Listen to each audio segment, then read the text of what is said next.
దేశంలో ఏదో కుట్రకి సంబంధించినటువంటి పరిణామాలు చోటు చేసుకుంటున్నట్టున్నాయి. గజియాబాద్లో 5గురిని అరెస్ట్ చేశారు పోలీసులు. ఎస్పెషల్లీ సెన్సిటివ్ లొకేషన్స్ అంటే నిషేధిత ప్రదేశాలు, అక్కడ ఉన్నటువంటి ఆయుధ ఫ్యాక్టరీలు కావచ్చు, లేకపోతే కనుక రక్షణ వ్యవహారాలకు సంబంధించినటువంటి ప్రదేశాలని ఫోటోలు తీస్తున్నటువంటి వీడియోలు తీస్తున్నారట. ఈ 5గురు కూడా సోహైల్ అనేటటువంటి వ్యక్తి నేతృత్వంలో ఇది జరుగుతోంది.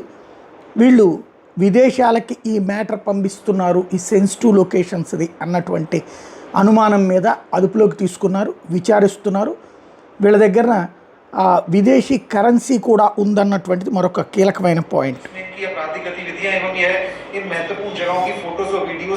इन्हीं की पूछताछ के क्रम में इनके द्वारा इनकी एक सहअभियुक्ता के बारे में बताया गया, महक पत्नी फैजा, उसको भी पुलिस के द्वारा गिरफ्तार किया गया। गिरफ्तार सभी 6 अभियुक्तों से पुलिस के द्वारा पूछताछ की जा रही है। उपरोक्त मामले में ऑफिशियल सीक्रेट्स एक्ट एवं बीएनएस की सुसंगत धाराओं में मुकदमा थाना कौशाम्बी అధికారిక రహస్యాల చట్టం కింద కేసు పెట్టారు. అసలు ఎక్కడికి పంపిస్తున్నారు ఏంటి అన్నది విచారిస్తున్నారు.